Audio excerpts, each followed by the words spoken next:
I am Megan Lertz, expert in financial psychology, the connection between our relationships and our emotions and how we spend and think about our money.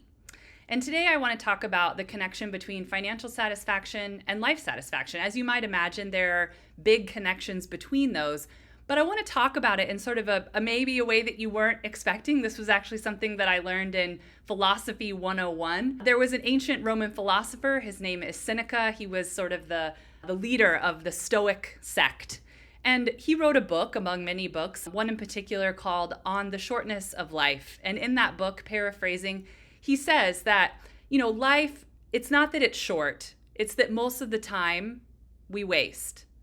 And thinking about that and how that relates to this idea of life satisfaction and financial satisfaction is where I want to get us thinking about today. In particular, that how we spend our time or how we don't spend our time matters. And that it's not always about goals, out there goals about things we want to do. Sometimes goals can be about things that we don't want to do.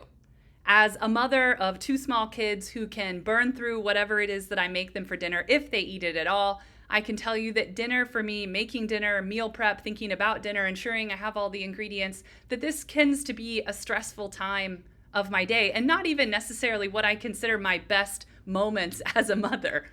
And so if I were to say my anti-goal is meal prep, then what are the opportunities to me to use my financial situation to change that, to change how I feel about or change how I'm dealing with meal prep in my life? Perhaps with my finances, I could say, all right, I'm going to do Uber Eats 2 times a week. Or maybe I decide to invest in one of those meal plans where it comes, and they have all the ingredients laid out for you. These are 2 different ways in which I can use my financial situation to take something out of my life, the stress or the annoyance of having to come up with dinner for my kids that either eat it right away and are not necessarily thinking about it, or fight with me anyway over eating it. Another thing to be thinking about is just this idea of subtraction. It's very common as adults that we always want to add. We always think about adding. What more do we need? What more can I get? What more do I do this? But in life, as Seneca was even relating to, that it isn't always about having more. Sometimes it's about thinking more clearly or more purposefully about how we're spending our actual time and what we are spending that time on. And are there ways to subtract? Again, I could subtract some of the stress that I have around meal prep with meal planning or using a service to help me meal plan. Another way to do it may be related to chores around the house. Not everybody loves to clean. Some people enjoy cleaning. My mother enjoys cleaning.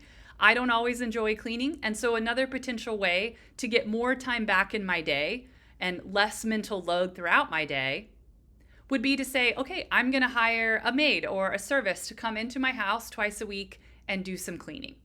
These are just 2 very general examples of the way that how it's not always about more, sometimes it can be about less, and that in both scenarios, it's about prioritizing my time and how I spend my time in those moments.